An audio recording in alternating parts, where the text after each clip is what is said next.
Between the free cities and the bones, between the shivering sea and Slaver's Bay, spreads the Dothraki Sea.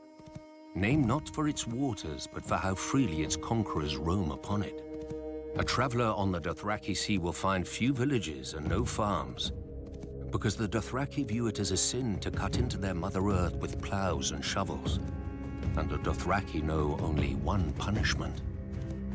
The closest the Dothraki approach to civilization is Vaes Dothrak. Though to outsiders it doesn't look like a city. There are no walls, because the Dothraki believe only cowards hide behind them, instead of facing an enemy blade in hand.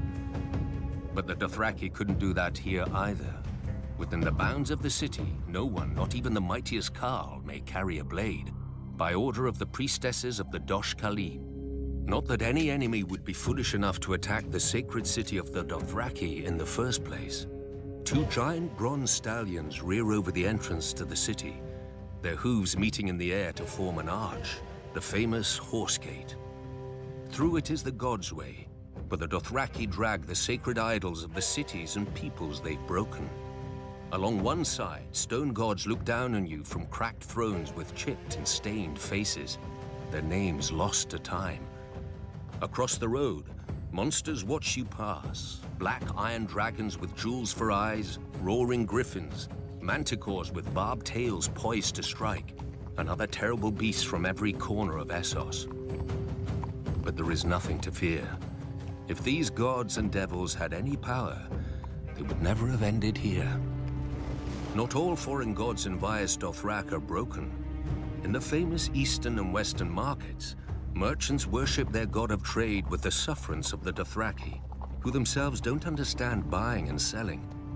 The western market is a great square of beaten earth filled with animal pens, drinking halls, and a maze of stalls and crooked aisles. Even goods from Westeros find their way here, though the merchants who sell them wouldn't know a Lannister from a Frey. The eastern market is fittingly a stranger place. The elders of the Dosh Khaleen view it with suspicion, and most Dothraki stay away. They aren't wrong. The great elephants, the basilisks in silver cages, and the striped black and white horses of the Diogus Nai are harmless enough.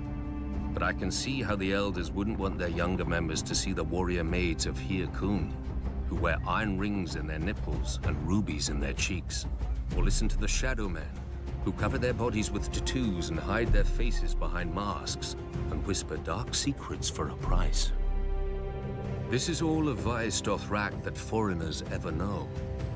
For only Dothraki are permitted into the inner city, where the Dosh Khaleen live out their lives. A blood rider, drunk on fermented mare's milk, once told me that the Dosh Khaleen are stewards. They prepare for the day when every rider of every Khalasar shall return to the city. And the Dothraki truly will be one blood and one Khalasar again, under the greatest Khal of all, the stallion who mounts the world. He will ride to the ends of the earth and grind nations into dust, and take the whole world as his herd. Or so the prophecy goes. Yet the world is vast, with many places a horse can't go. The stallion who mounts the world couldn't rear above a mountain range, or leap across the sea. Still, the world has been conquered before, just not with stallions.